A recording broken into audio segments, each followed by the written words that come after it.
nosso segundo painel desse webinar que debate a regulamentação da reforma tributária, uma realização da Exame com oferecimento da Contabilizei. Nesse segundo painel, nós vamos tratar dos efeitos práticos da reforma na economia, na vida das empresas e na vida de todos os brasileiros que terão que conviver a partir da aprovação da regulamentação com um novo sistema tributário no país. Nesse segundo painel, a gente recebe aqui nos estúdios da Exame Dr. Eurico Santi.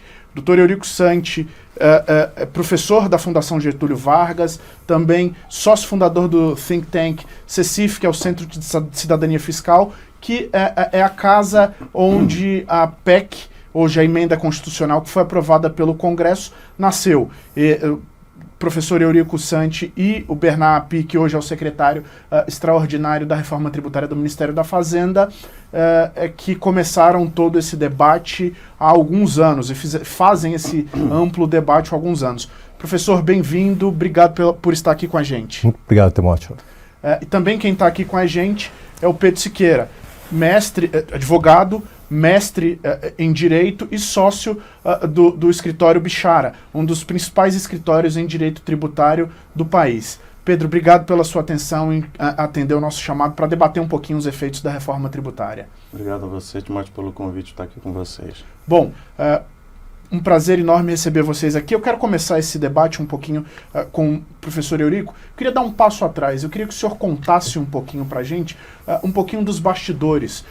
O que foi esse trabalho para elaborar a PEC 45, que foi apresentada ali na Câmara dos Deputados em 2019, ali numa outra legislatura. A Câmara era comandada pelo presidente, o então presidente Rodrigo Maia, e existiu ali um movimento inicial para que se debater essa emenda constitucional, essa reforma dos impostos que incidem sobre o consumo.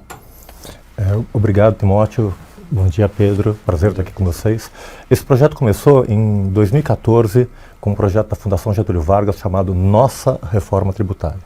A percepção foi que havia grande dificuldade do governo e dos governos sucessivos de proporem reforma tributária, porque, enfim, reforma tributária não é assim. Faz um projeto aí, o que aparecia, Pedro, você conhece essas narrativas, é um PowerPoint, e que em 3, 4 meses ninguém consegue elaborar uma reforma.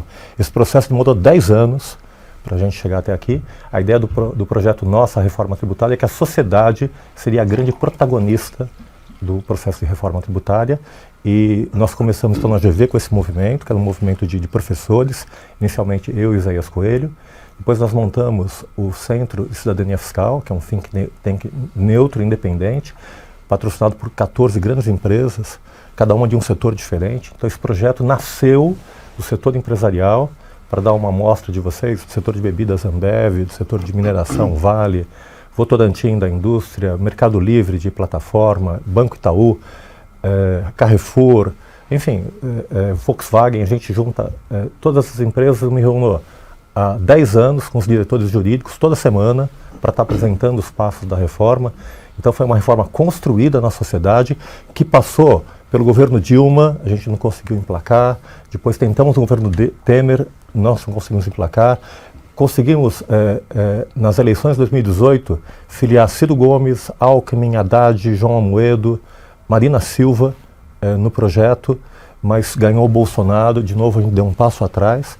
Em 2019, o Rodrigo Maia pediu para nós a PEC 45.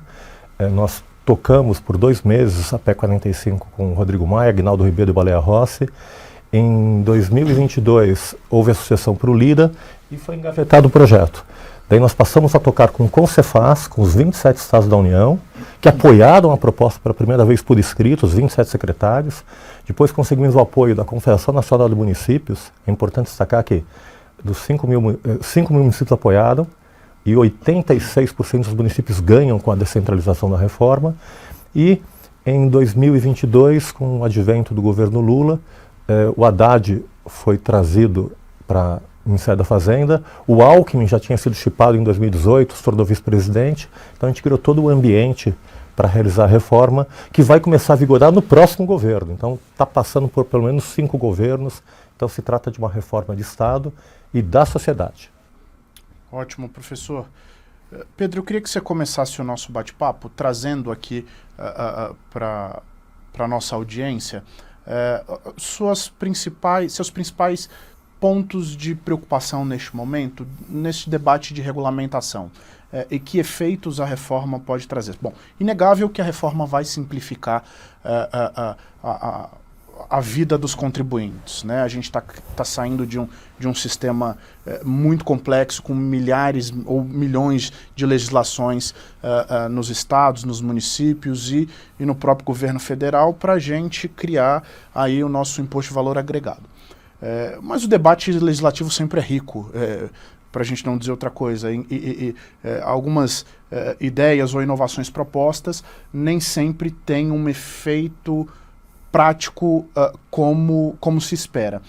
Como é que você tem visto esse debate da regulamentação e que efeitos você considera importantes que precisam ter a atenção do legislador nesse momento de debate no Senado Federal? Timóteo, de novo, bom dia. Prazer estar aqui com vocês, com o professor Eurico, que é professor de todos nós, dos pais dessa reforma tributária. Acho que essa reforma foi aprovada muito, como o professor falou, que por conta da conjugação de 3 fatores que estavam juntos, né, efetivamente agora nesse governo. Foi o fato, acho que do Haddad ter trazido, né, o Bernardo Api, outro grande teórico da reforma, do CECIF, que é o secretário executivo da reforma, então o executivo abraçou a reforma. A sociedade civil, que já vinha debatendo, né, com essa abertura também que o CECIF trouxe há mais de 10 anos, então já entendendo um pouco mais dos benefícios da reforma, é um terreno arenoso, então por isso muito importante esse trabalho que o professor Eurico e o CECIF fizeram nos últimos 10 anos, de decifrar um pouco do que é a reforma tributária e, mais do que isso, eu acho que o fato dos 2 presidentes das casas legislativas terem abraçado também isso como um projeto dos seus mandatos que terminam agora no início do próximo ano, né? Tanto o presidente Lira quanto o presidente Pacheco abraçaram a reforma como projetos próprios, também do Legislativo. Então, por conta desses 3 fatores, ela tem ganhado tração.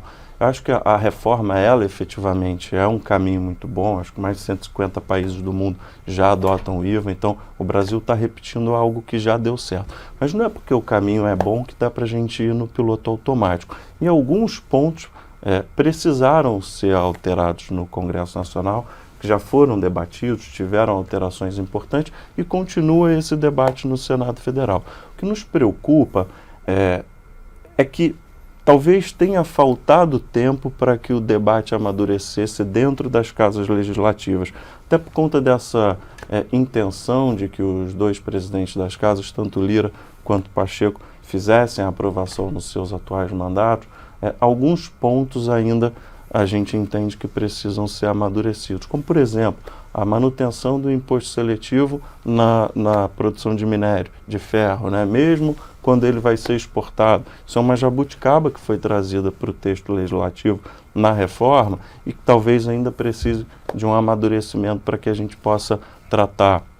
Tem alguns outros temas que a gente pode vir falando ao longo desse nosso bate-papo, mas acho que esse é um ponto principal, assim, da necessidade de você amadurecer o debate. Agora, no Senado Federal, a gente está tendo esse início de audiências públicas que estão sendo presididos pelo senador e relator do PLP 68 lá no Senado, Eduardo Braga, mas talvez de uma forma muito célere e que a premência do prazo de votação no final do ano talvez não permita que a gente tenha esse debate da forma mais madura possível. Doutor Eurico, eu queria trazer o senhor para esse debate, nesse sentido. O Congresso é uma casa muito... O Congresso, a Câmara e o Senado são casas muito diversas. Existem vários interesses legítimos que estão sendo debatidos. Vários setores têm levado a deputados e senadores e aos relatores preocupações quanto ao impacto da reforma. Como é que o senhor tem visto todo esse processo perdão, de debate, de exceções? A gente tem vários papers, vários debates sobre alíquotas. O que o senhor considera, dentro de toda essa efervescência, o mais importante, né? O que o senhor conhecendo esse texto, participando ativamente desse trabalho com os relatores, tanto com o Aguinaldo, tanto com o G6 na Câmara, mas também o senador Eduardo Braga no Senado. O que o senhor tira de toda essa experiência que tá acontecendo neste momento? Eu posso afirmar, Timóteo, que o cerne da reforma tributária já passou, que foi a emenda constitucional 132. Então é simples assim. Eu tenho o artigo 156 que institui Primeiro eu tenho 4 novos princípios constitucionais: simplicidade para quem arrecada, para quem paga o tributo, que não vai ter carga tributária. O que eu estou discutindo, e a alíquota é preço relativo, que é a diferença que vai haver para cima e para baixo em relação à harmonização do tributo, deve incidir de forma harmônica sobre todos os setores da economia. Na Constituição está que é proibido oferecer benefício fiscal, exceto os previstos no artigo 9º, são 14 incisos que tem ali, que foram fundamentais para acoplar o debate: Zona Franca de Manaus, educação, saúde, agronegócio, enfim. Então isso foi um debate democrático que aconteceu. Mas o importante é deixar claro que os principais fundamentos da reforma foram todos aprovados e o Legislativo não tem possibilidade de manobra para alterar o que já foi proposto pela emenda constitucional. O que eu estou discutindo, como o Pedro destacou, que são temas relevantíssimos, são aspectos seletivos, alguns setores estão demandando mais incentivo fiscal, que é natural tudo isso, mas eu destacaria de todo esse diálogo aí, que a gente está instaurando o sistema mais moderno do mundo. A gente estudou todas as reformas que aconteceram nos últimos anos: a reforma da Índia, que aconteceu recentemente, a reforma do Canadá, que foi um IVA dual, a implantação há 10 anos de um novo modelo na Austrália, as experiências da Nova Zelândia, e a gente está trazendo um IVA super moderno. A gente tem um problema no Brasil, que é uma legislação hipercomplexa, mas nós temos alta tecnologia, tanto do fisco como do setor bancário. Então a gente está aproveitando toda essa tecnologia e tirando uma tralha, um caos tributário, instaurando efetivamente o melhor sistema tributário do mundo. E qual que é o diálogo que eu acho que existe mais distorcido nesse debate? É o debate sobre a alíquota. Qual que vai ser a alíquota final? A única alíquota que está prevista em todo esse modelo que a gente trabalhou nesse sentido é a alíquota de 1%, que deve vigorar em 2026.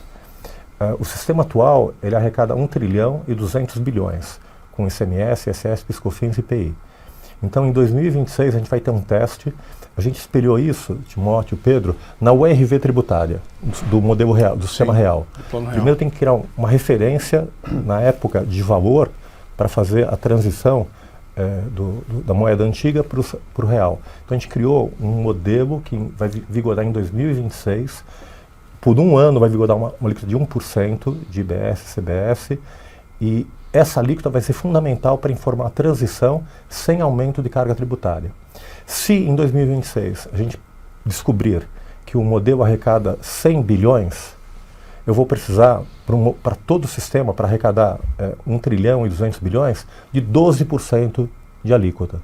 Se arrecadar 50 bilhões, 24% de alíquota. Se arrecadar 25 bilhões, 48% de alíquota. 48, 24, 12%, não importa. Eu vou arrecadar a mesma carga tributária e vou ter a mudança desses setores. Então, para concluir, eu diria que tudo que nós esperávamos: não cumulatividade plena, neutralidade para o ambiente de negócios, não cumulatividade plena, foi aprovado. O comitê gestor, que é fundamental para poder garantir a devolução do crédito, porque até hoje a gente tinha um problema: quando o dinheiro entra para o Estado e para o município, só sai através do orçamento público. E devolver crédito para contribuinte, não é, Pedro? É a última prioridade. Eu tenho saúde, educação, aumento gasto com segurança pública, gasto com enchente. Então nunca devolve o dinheiro. Hoje em dia o dinheiro vai ficar retido no comitê gestor, na conta do adquirente. Se ele acumular crédito para investimento, ele devolve. Se exportar, devolve o crédito.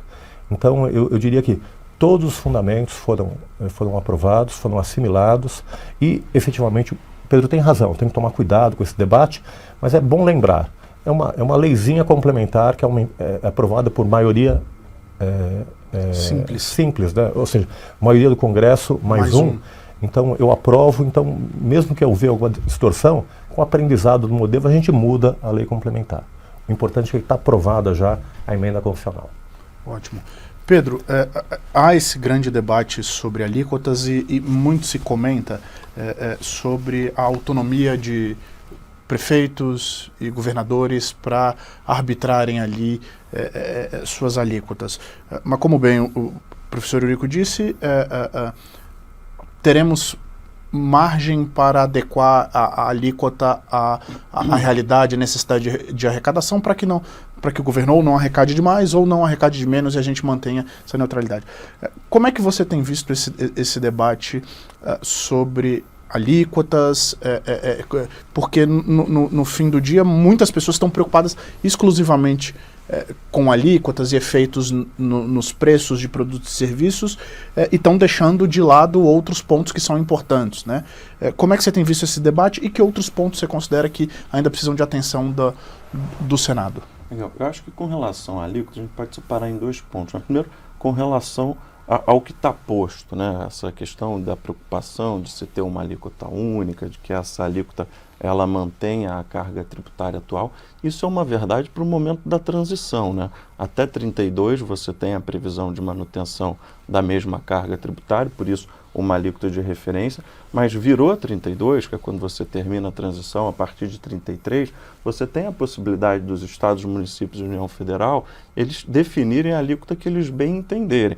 É bem verdade que, considerando que essa alíquota ela vai valer para praticamente todos os produtos dentro daquele território nacional, a gente não deve ter uma discrepância muito grande de alíquota. Mas o fato é que aqui em São Paulo a gente pode ter uma alíquota combinada de município, estado e União de 28%, em Campinas a gente pode ter 27%, em Barueri 26%, a gente pode ter pequenas diferenças de alíquotas a partir de 2033, que é quando efetivamente termina a transição e que os entes vão poder impor a alíquota que eles entenderem necessário. Então, na realidade, a gente não tem uma garantia de que essa alíquota vai ser mantida. No debate no Congresso Nacional, se tentou chegar a um teto de alíquota também no pós-transição, mas é fato que isso podia ferir o Pacto Federativo, etc., e por conta de uma série de questões internas lá de debates legislativos, essa alíquota, esse teto, ele não foi passado. Tem uma previsão de envio de um projeto de lei, se essa alíquota ultrapassar o que for a alíquota de referência, mas esse projeto de lei pode não ser votado, pode ser negado, enfim. Então você não tem uma garantia. Então você não consegue prever a alíquota efetiva pós-33. E além disso, você teve também algumas críticas com relação a setores que foram beneficiados com alíquotas diferenciadas, né? Porque você tem aquele discurso de que quanto mais setores tiverem alíquotas menores, e tem um fundo de verdade, mais você vai precisar aumentar a alíquota padrão. Mas a gente tem que lembrar que o Brasil é super heterogêneo, né? É natural que você tenha diferenças de alíquotas para alguns setores, saúde, educação, que em vários países tem, alguns outros setores, como transporte, hoje se fala muito da possibilidade de ter uma alíquota diferente para transporte rodoviário, eventualmente o transporte aeronaves, etc., aéreo, que ainda não tem essa aplicação, mas que também tem um pleito nesse sentido. Enfim, é natural que você tenha essas alíquotas diferenciadas. O Canadá, aliás, que é um país muito mais homogêneo do que o nosso, isentou uma série de itens por 2 meses agora, ontem, dessas alíquotas dele. Então, acho que na alíquota a gente tem esses 2 pontos. Primeiro, que é a impossibilidade de você saber qual vai ser a alíquota a partir de 33, e segundo, que é a necessidade de você ter alíquotas diferenciadas para alguns setores. Eu tenho visto alguns setores trazendo algumas preocupações com relação a impactos diretos nas suas, no seu dia a dia. Vou usar, por exemplo, o setor de saneamento básico. Eu tive conversando com executivos do setor que me disseram que há um eventual impacto de encarecimento do serviço prestado e que pode se refletir no nosso processo de universalização do saneamento, por exemplo. O setor avalia que com mudança de sistema, eles consideram que a reforma sim simplifica, traz benefícios, mas para a atividade você terá um aumento de carga que não conseguirá ser repassado, por exemplo, para o preço do serviço, porque você tem aí as agências municipais de saneamento e isso pode afetar os investimentos do setor. E aí você afeta lá a nossa meta de universalizar o saneamento básico. Eu queria estender a pergunta aos dois. A gente tem um exemplo claro, né, de um setor que está pleiteando um regime diferenciado para atender às suas demandas e tudo isso. Como é que o senhor avalia esses debates, professor Eurico? Timóteo, nós desenhamos o sistema tributário ideal e está passando o real e o possível. O que acontece? Toda a economia ela acabou sendo distorcida em função das distorções do sistema tributário atual. Então a transição é justamente para a economia se ajustar.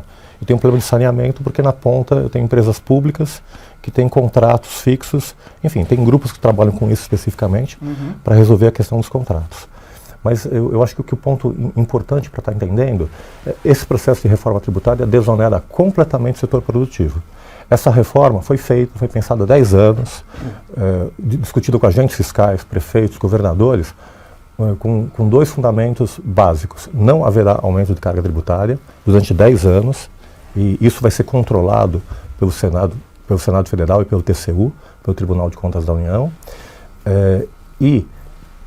fortalecer o ambiente de negócios. Com a nova geopolítica, Trump fechando fronteiras dos Estados Unidos, vai vir para o Brasil, certamente, a partir de 2026, muito investimento internacional, porque até hoje eles não entendem, né, Pedro? Você que trabalha com bichada, com investimento internacional, o pessoal vem de fora, não consegue entender PIS, COFINS e IPI. E agora a gente vai resolver a questão da carga tributária. Porque até hoje a gente tentava resolver a carga tributária, a Fiesp tenta há anos criar uma emenda constitucional proibindo o aumento de carga. Não funciona. A gente tem que trabalhar com instituições. Quais são os fundamentos, e retomando a questão anterior, quais são os fundamentos do novo modelo? Primeiro, prefeitos e governadores perderam a prerrogativa de dar incentivos fiscais e de mexer na legislação. Não podem mexer na legislação. A legislação é única, só podem mexer na alíquota. E agora, aqui tem uma perspectiva, Pedro, que para nós demorou algum tempo para a gente assimilar, entender e raciocinar no novo modelo. Quando tem uma alíquota referencial, a gente pretendia uma alíquota única, agora tem uma alíquota padrão. Quando tem uma alíquota padrão que incide sobre todos os produtos e todos os serviços, fora as exceções, e quando eu remeto para o destino essa competência de mexer para a alíquota, eu crio, na verdade, a grande trava, que é justamente o princípio da legalidade. Agora no Brasil vai vigorar a legalidade da lei complementar, e eu só posso alterar a alíquota por lei, dentro do município, por lei ordinária produzida na Câmara dos Vereadores. Tem que ter uma lei para aumentar a alíquota no município. Para aumentar no Estado, tem que ter uma lei estadual que aumente a alíquota. Para aumentar na União, uma lei federal que aumente a alíquota. E aqui vem a pegada. A combinação da transparência que eu tenho como princípio constitucional e vai fazer com que, quando eu compro qualquer produto ou serviço, apareça lá tributo federal, estadual e municipal, exatamente quanto que é. Quando eu aumento 1% da alíquota do município, vamos pensar que a alíquota é 2, eu mudo para 3, como a alíquota ela é padrão, sobem o preço de todos os produtos, gasolina, energia elétrica. Então, a gente está discutindo sobre inflação. Enfim, o prefeito vai ter que matar no peito isso, porque vai aumentar todos os preços. Se o governador de São Paulo, através da Assembleia Legislativa, aumenta uma alíquota, 2% da alíquota do imposto estadual, aumentam todos os preços dentro do Estado. E se a União aumenta todos os preços no Brasil. Então, isso dá muito visibilidade e cria o que nós chamamos de cidadania fiscal. A partir de agora, eu vou ter um debate sobre carga tributária informado em nível municipal, em nível estadual e em nível federal. Então, quer dizer, todo cidadão vai ser um fiscal de tributos e impostos, vai ter na sua mão a nota fiscal e vai poder cobrar o seu parlamentar, o seu prefeito, parlamentar no município, o seu parlamentar no Estado e o seu parlamentar na União. E aumentou, e não só ele vai fiscalizar ali, aumentou, então, aumentou a alíquota de 1%, no dia seguinte, assim que vigorar o tributo, todos os preços aumentam. Então, fica muito visível e fica muito perceptível a relação entre preço dos produtos e carga tributária. É o que a gente queria. Ótimo. Pedro, eu queria trazer você para o debate questionando sobre contencioso. O Brasil é um país onde litigar é comum. As pessoas não gostam da conciliação, há um debate grande sobre todo esse contencioso tributário que a gente vê no país. Como é que você avalia a reforma sobre essa perspectiva? A gente deve ter uma redução de litigância, há espaço para que o debate tributário mude de patamar. Como é que você tem avaliado isso? Eu acho que isso a gente pode olhar até para fora, né? Nos países onde tem IVA. O contencioso é muito menor do que o contencioso que a gente tem de PIS e COFINS e ICMS. O maior contencioso do mundo é de crédito de PIS e COFINS. O segundo maior contencioso do mundo é de crédito de ICMS. Então o Brasil está no primeiro e no segundo lugar do mundo.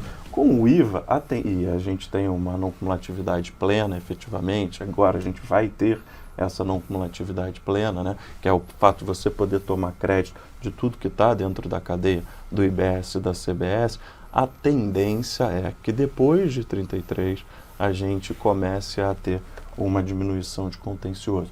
Eu digo depois de 33 porque mesmo durante a transição a gente pode ter novos contenciosos. Por exemplo, na PEC ela tinha uma previsão expressa, o professor Dico vai lembrar disso, que os novos tributos, o IBS e o CBS, não podiam estar na base de cálculo do ICMS e do ISS, por exemplo, que são os tributos antigos que estão sendo alterados. Isso foi alterado na legislação. Tinha uma previsão expressa de que não poderia e tiraram essa previsão expressa. Hoje, em tese, então, os estados vão poder incluir IBS e CBS na base de cálculo. Se incluírem, e a gente acha que não seria possível, e tem tese para você discutir isso, é mais um contencioso que você gera. Então, eu não tenho dúvidas de que vai melhorar o contencioso, de que a gente vai diminuir e provavelmente sair desse ranking do primeiro e segundo lugar. Mas a gente ainda tem um longo caminho pela frente. Professor, como é que o senhor avalia esse debate sobre o contencioso? Olha, esse foi um dos pontos fundamentais de todo o debate sobre a reforma tributária. As 14 empresas que nós discutimos há mais de 10 anos a reforma, o maior problema delas era o contencioso. O Brasil tem cerca de 1 PIB do contencioso, cerca de 7 trilhões de reais em contencioso, enquanto a média da OCDE dos tributos sobre o consumo é 0,2 do PIB. É até difícil fazer a conta de quanto isso significa. Então são 50, 100 vezes mais contencioso do Brasil. E por que tem contencioso no Brasil? Porque eu tenho 5.670 legislações de imposto sobre serviço, cada uma com mais de 1.000 páginas. Eu tenho 27 legislações de ICMS, cada uma com mais de 10.000 páginas. Eu tenho uma legislação hipercomplexa de PIS/COFINS, que só o regulamento tem mais de 800 artigos. E tem uma legislação caquética de IPI, que está vigorando desde 64, que era imposto cumulativo, que foi convertido no imposto não cumulativo, enfim, meia boca. Então, em primeiro lugar, a gente está colocando uma legislação só. Então, isso asfixia a indústria do contencioso, fortemente. O Pedro tem razão, a transição vai colocar um desafio em função de estar convivendo com esses novos sistemas e estar ajustando também o tributo à realidade. Então, esse é um grande desafio, mas eu acredito que com uma única legislação, e é importante lembrar que é um IVA dual, mas é um IVA dual igual. ICMS, enfim, a CBS e o IBS vão ter a mesma legislação por previsão constitucional do artigo 149B da Emenda Constitucional 132, e nós estamos trabalhando até hoje junto à Câmara, contando com a ajuda de policymakers como o Pedro, o Bichara, para a gente, a principal entrada do contencioso, primeiro esse conflito de legislações, que acabou a guerra fiscal, tributação do destino, isso terminou. Outra fonte de contencioso é a questão de crédito, se bem do ativo imobilizado dá crédito, o que não dá, e cada um tinha uma legislação específica. Agora é uma legislação única e crédito amplo. Isso resolve fortemente. Além disso, eu tinha problema de sonegação de emissão de nota fiscal fake, falsa, criando crédito fictício, porque bastava emitir a nota fiscal para poder dar direito a crédito. Agora isso acabou, que o crédito está vinculado ao pagamento e o split payment vai garantir a apuração centralizada no comitê gestor. Por fim, para cuidar dessa nova legislação, não sei se você acompanhou, Pedro, nós do Centro de Cidadania Fiscal propusemos uma nota técnica para reduzir as 37 hipóteses de infração, que é um resquício do ICMS, para 5. Ou seja, não tem sentido. E isso que é a porta de entrada. Eu coloco multa por não emitir nota, multa porque a nota é falsa, multa porque eu usei a nota de novo. Enfim, isso cria complexidade. Então a gente está reduzindo essas hipóteses de multa e vamos soltar uma nota técnica semana que vem que vai ser fatal para o contencioso, que é homogeneizar toda a fiscalização. Qualquer ente pode fiscalizar, mas desde que juntos. O contribuinte deve ter respeito ao contribuinte, o contribuinte não pode ser fiscalizado por 2, 3, 4 instâncias no mesmo ano. Se foi uma instância, ele avisa todas para fazer juntos e depois tá protegido. Então isso vai ser fundamental para afunilar o contencioso. Nesse ponto até complementar o professor Eurico, e aí a diferença que ele bem falou do Brasil ideal do Brasil real. Isso a gente acompanhou bem no Congresso Nacional, porque faz todo sentido, sendo um tributo único, 2 tributos, mas com as mesmas regras, que você tivesse um fisco só fiscalizando, né?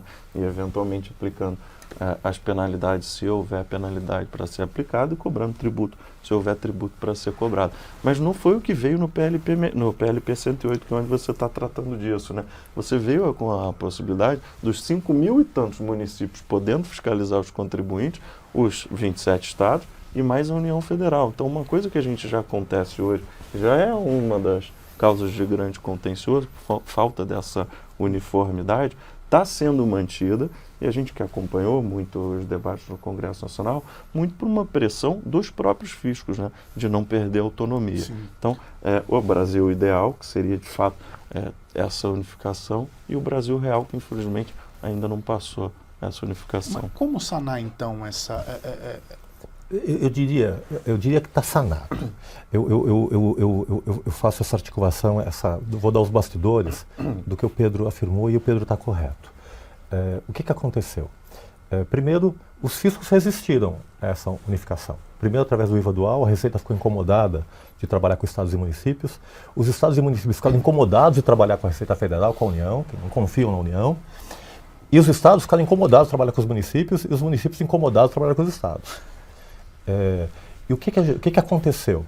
Enfim, o processo político que veio de baixo para cima, a sociedade, foi que a sociedade falou, eu vou pagar tributo, vou pagar a mesma carga tributária, mas vou pagar do jeito que eu quero. Agora com uma única legislação, e quero pagar um único tributo.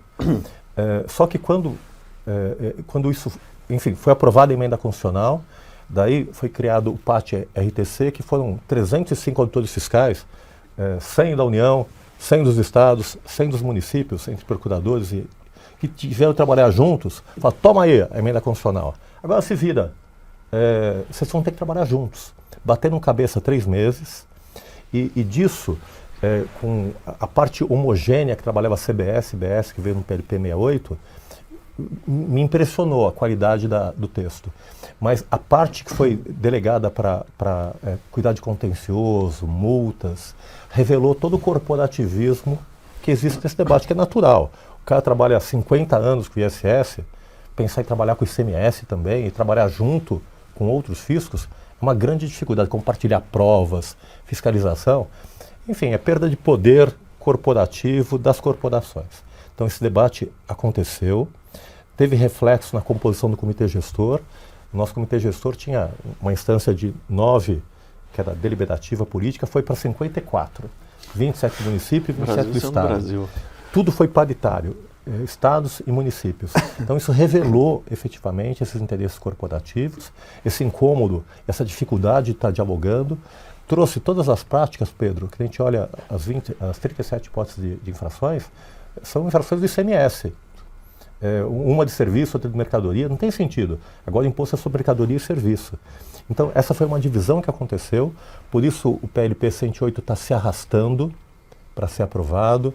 Ele foi apresentado depois, ele foi aprovado depois agora por uma série de ajustes, mas agora está tendo um acordo, segundo informações que eu tive no Senado, que vão fatiar o PLP 108, vão aprovar a parte do comitê gestor, e vão deixar o resto descontencioso, multas, graças a Deus, para a gente aprimorar. Mais tempo de debate, para amadurecer, é um PLP novo. Como é que vocês avaliam? Isso é um bom ponto, Eurico e Pedro. O debate na sociedade é um debate maduro e é feito há anos. em alguma medida no Congresso, mas a gente tem várias legislaturas, parlamentares que vão, que voltam, que permanecem.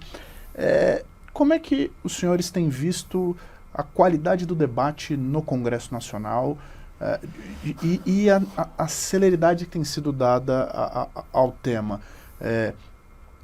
Alguns temas, como o senhor mencionou agora, merecem um pouco mais de debate. Outros a gente já amadureceu, não à toa a PEC foi aprovada. Mas, como diria um bom frasista, o diabo mora nos detalhes, né? Então a gente tem que ter algum cuidado nesse processo para que a gente evite a necessidade de novas legislações. Como é que tem sido esse trabalho, professor Eurico, de convencimento? Porque de boas intenções, né, o inferno está cheio. Então a gente precisa, às vezes, aterrissar, acalmar e dizer, olha, calma, vamos por aqui, ou vamos por ali, ou não vamos fazer nada, porque o risco que temos é de piorar algo que é bom. Eu faço uma provocação no Pedro, como policymaker, para avaliar até essa minha análise, mas eu vejo que a gente tem aspectos técnicos que são delicados, né? Entender o que é não cumulatividade, entender o que é crédito amplo, entender o problema da devolução do crédito, entender esse novo desenho do split payment, né, que eu vinculo o tributo ao pagamento, quem está pagando é o adquirente, vai ter uma conta corrente.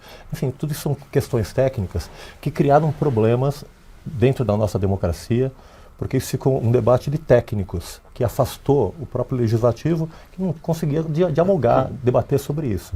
Eu acho que nós conseguimos, com a aprovação da emenda 132, foi aprovar os fundamentos essenciais de um IVA. Então, tem que ser assim, tem que ser não com atividade plena. O princípio da neutralidade, o sistema tributário não pode afetar a concorrência dentro dos setores e entre os setores. A cobrança é no destino e vai ficar o recurso para o Estado e para o município. Então, esses grandes fundamentos passaram, que eram os debates técnicos que restringiam. Enfim, só o Raul e alguns poucos deputados conseguem entrar nesses debates técnicos. Mas eu acho que o que a gente conseguiu fazer foi fixar esse debate técnico. Todo mundo está entendendo que vai ser não cumulativo, que vai ser uma única legislação, que tem que reduzir o contencioso. Vão ter que engolir esse novo desenho, que não tem sentido eu ter duas administrações, várias fiscalizações, quando tem uma legislação única. Vão ter que entender isso. E ficou esse debate mais simples para o legislativo, que é definir o setor de incorporação de imóveis. Como é que eu faço para equacionar a alíquota? Setor de saúde, educação, remédios, como eu vi na Câmara na semana passada. Deficientes físicos, como é que eu vou ajustar quando o cara é cego? Quando é cego de um olho, o que é deficiente físico, que são ajustes necessários que fazem parte da democracia. Então eu acho que o grosso técnico a gente passou, e o debate que está acontecendo democraticamente é um debate relativo a alíquotas, carga tributária, se o seletivo deve incidir ou não sobre automóveis elétricos, deve incidir sobre mineração, que é um absurdo. Já está fazendo isso com a jabuticaba brasileira. Então, eu acho que nós conseguimos simplificar o debate para o Legislativo e que eles estão fazendo muito bem esse debate. Eu estou muito satisfeito com o debate que está acontecendo no Legislativo.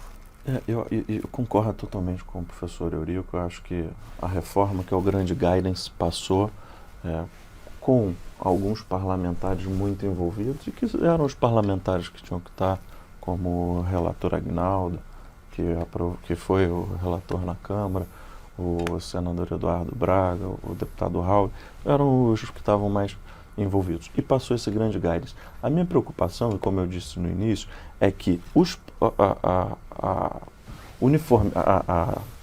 fato de você precisar, se a emenda é um grande guidance, você precisar regulamentar essas emendas com os projetos de lei, isso tem passado, acho que de uma forma muito séria, e muito por conta do que prevê a própria emenda, que a emenda ela começa a transição em 26, né? Está previsto na Constituição Federal que a gente tem que começar essa transição em 26. Então, você precisa aprovar os projetos regulamentares com o PLP 68, logo para que as empresas tenham tempo de se programar, né? Inclusive do ponto de vista de TI, essa transição.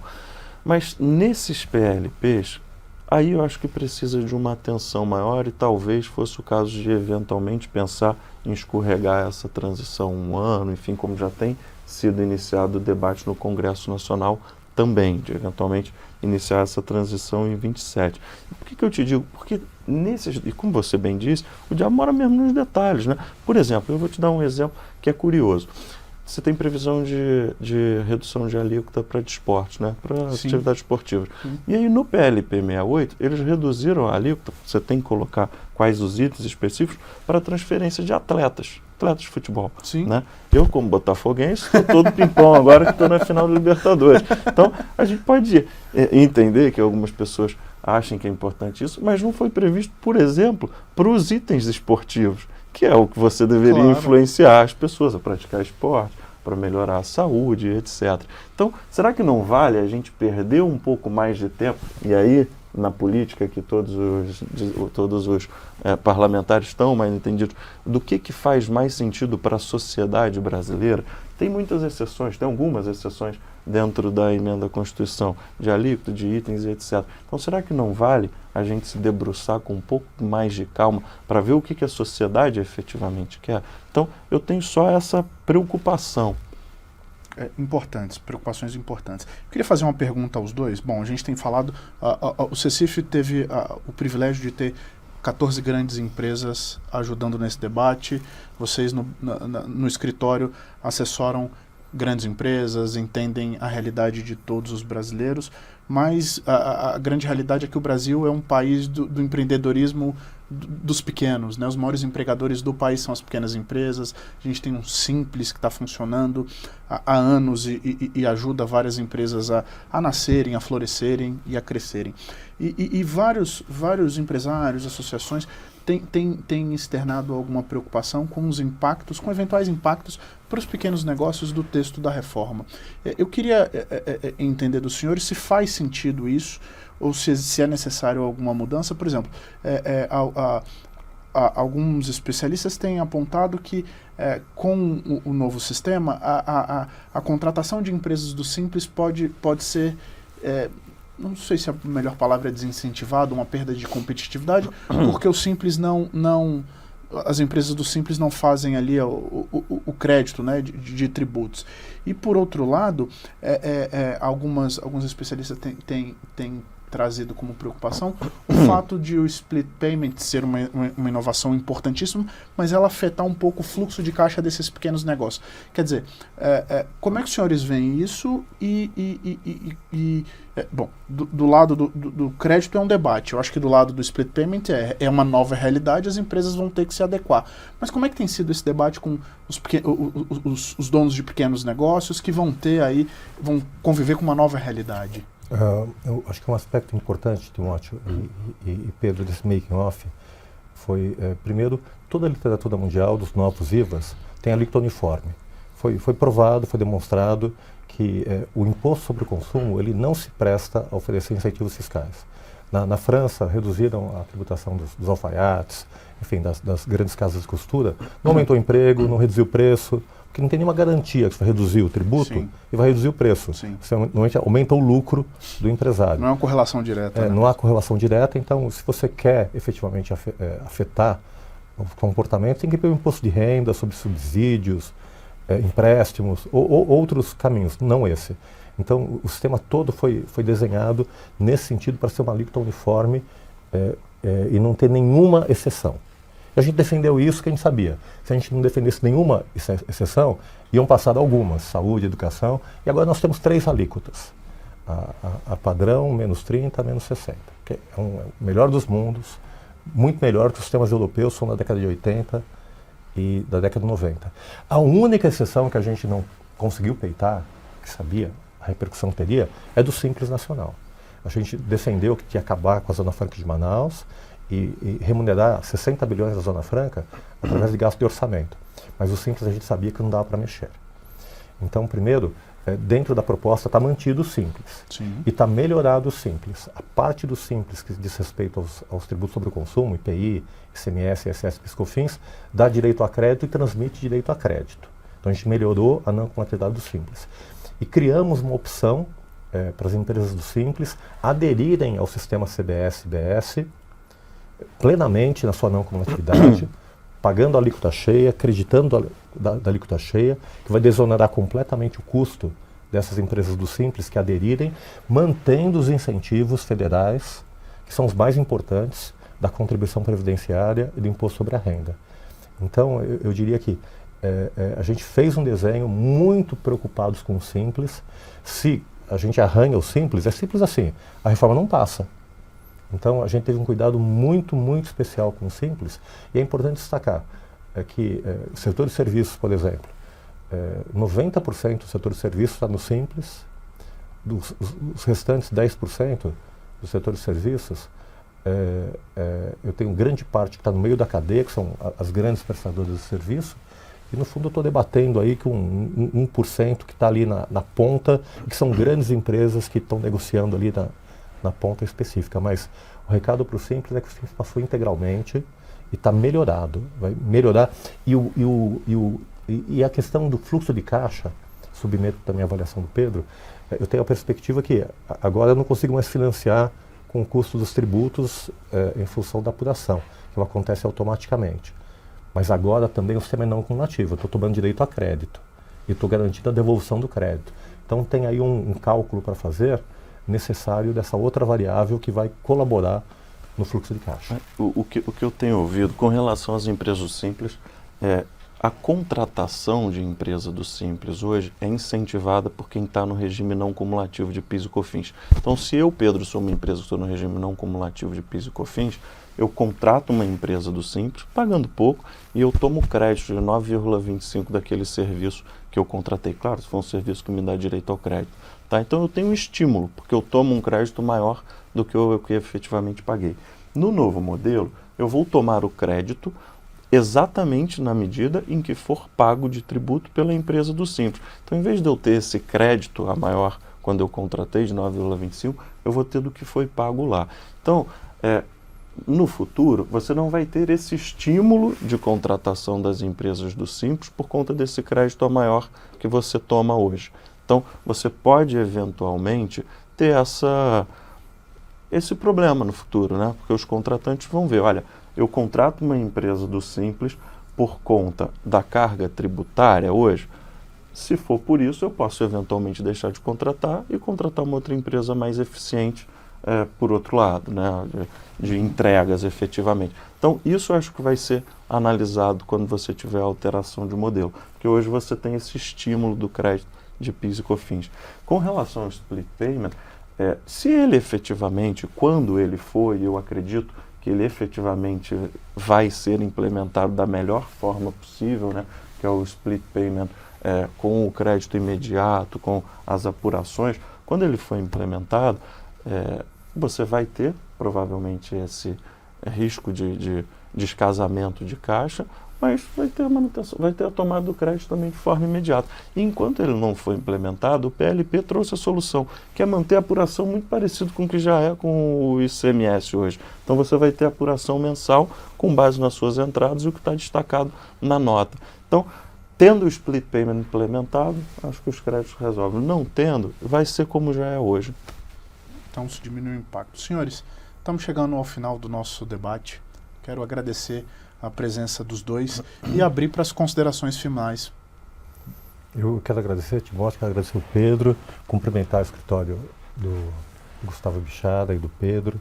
Tem sido um escritório atuante, trabalhando com vários setores, dando uma visão consciente, orientando muito bem todos os setores. Cumprimentar a revista Exame, cumprimentar você, Timóteo, pela abertura desse diálogo e dar o recado que ainda não se conseguiu, o sistema tributário relevante já passou com a emenda constitucional 32, mas efetivamente ele vai nascer com a instituição, vai nascer juridicamente com a instituição e a aprovação do PLP 68 essencialmente. E aí que a gente vai ter efetivamente o desenho desse sistema e que vai ser capa da The Economist em março, em abril, e vai ser uma capa que não vai ser aquele Cristo Redentor que sobe em função de boom das commodities, de fundamentos da economia internacional. O Brasil fez a sua lição de casa, as instituições democráticas funcionaram, a academia funcionou, a sociedade funcionou, Os advogados operaram, melhoraram esse modelo, com a atuação exemplar do Bichada, por exemplo, e de outros escritórios, e a gente está implantando o sistema mais moderno do mundo, com toda a tecnologia de informação que nós temos, do fisco, nota fiscal eletrônica, sistema público de escrituração digital. A apuração vai ser centralizada, e isso vai criar um impacto enorme na economia. É hora de investir no Brasil. Obrigado, professor. Pedro. Timóteo, agradecer pelo convite, agradecer o exame. Prazer estar com o professor de todos nós, professor Eurico, nesse debate. Nós somos um grande entusiasta da reforma tributária. A reforma é boa, a reforma, ela de fato vem destravar algumas burocracias no Brasil que nos puxam para baixo, né, professor? Então, acho que por isso vai nos ajudar realmente a decolar. Somos um grande entusiasta. A gente precisa de alguns acertos, alguns ajustes para ir melhorando a reforma de acordo com a realidade brasileira, que é uma realidade muito complexa. Mas o caminho é bom. Ótimo. Obrigado, senhores.